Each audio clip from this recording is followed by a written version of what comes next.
One really distinctive characteristic of design is that idea of divergence and convergence. But there's another distinctive element of design or distinctive characteristic of design processes, which is that they're fundamentally iterative. You'd like to believe that you could proceed sequentially from defining the problem, exploring alternatives, to selecting the solution.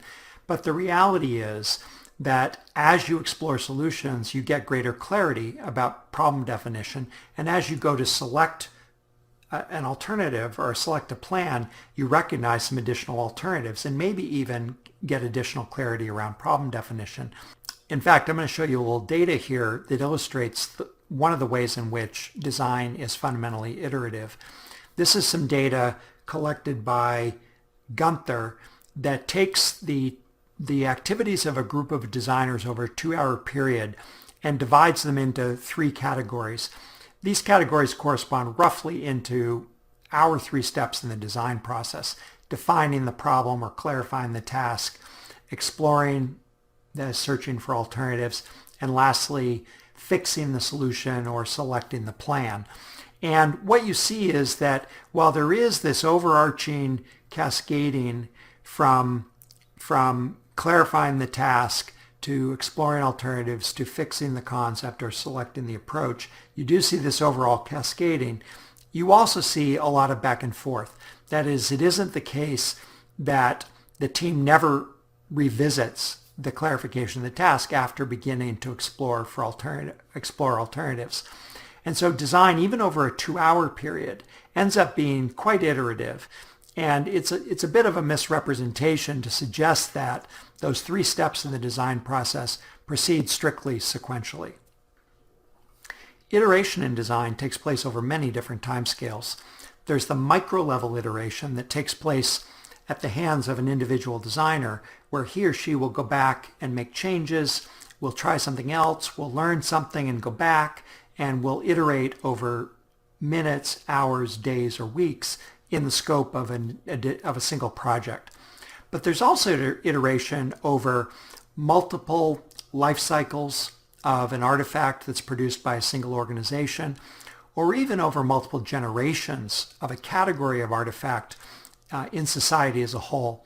So let me just walk you through a little bit of the history of the ice cream scoop.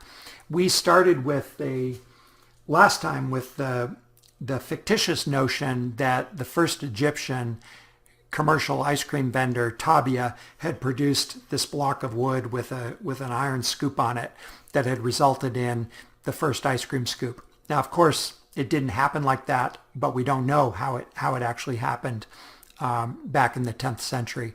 But imagine that Tabia, at the very micro level, had decided that the grip wasn't very comfortable and had said, well, gee, why don't we just cut a little scoop out of that so that the grip would be more comfortable.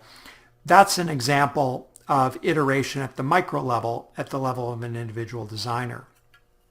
The first ice cream scoop that I know about that's commercially available is this one here. And the basic idea here was to take this conical metallic form, use it to mold a scoop of ice cream or potatoes or other kinds of semi-solid materials. And then there's this wing handle on the back that rotates a blade inside the cone that allows the formed food to drop out.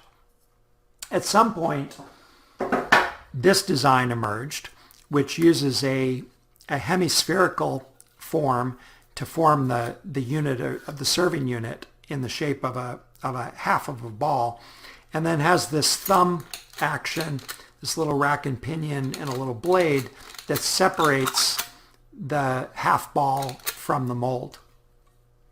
Now, in subsequent generations, like this one, the basic principle is quite similar.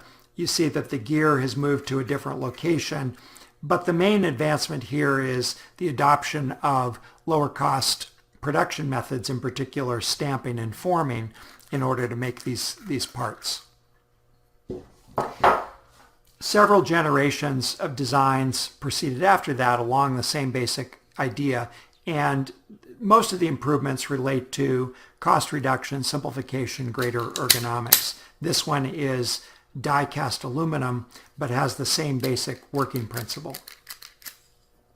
At some point, a scoop designer decided that that thumb action wasn't very ergonomic and that it would be much better to use the full grip. And so this is a design that relies on the full grip strength of the user, but still relies on the same blade action to cut the hemispherical unit out of the mold. At some point, some decades ago, someone concluded that there might be a way to use the warm scoop itself to prevent the sticking of the ice cream into the mold. And so this was a design, an all aluminum design. It's still quite common today, especially commercially, that relies on kind of a shaving action to form a curl of ice cream, and then relies on the idea that the large thermal mass of this aluminum would stay relatively warm and would allow the ball to separate from the mold. This design also has the idea if you shake it, you can sense that there's some liquid inside, and that's a heat transfer fluid of some kind. It might just be water, I don't know. Then the idea, at least the story goes, that the warmth from the user's hand actually is conducted into the end of the ice cream scoop in order to keep it warm and prevent it from sticking.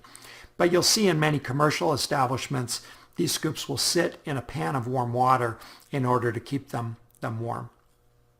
The Xylus design in many ways builds on the success of this approach. It uses the large thermal mass of this aluminum head to reliably stay warmer than the ice cream, as long as it weren't stored in the freezer, and still uses that curved surface to create a curl of ice cream, but then the warmth of this head allows the ice cream to separate from the curved mold of the head itself. It also has a very ergonomic grip, which allows the operator's thumb to apply a downward force, which relieves some of the stress on the wrist. So that's just a short history of ice cream scoops over, in our case, since the 10th century, at least in our fictional narrative, but at least since the 19th century in the case of these early scoops. And what you see is that design creates great artifacts, not in one step, typically not as a result of the action of a single designer, but rather through successive generations of products, where each designer is able to rely on what's known based on prior generations of the artifact and to make improvements based on a foundation that's been established by others.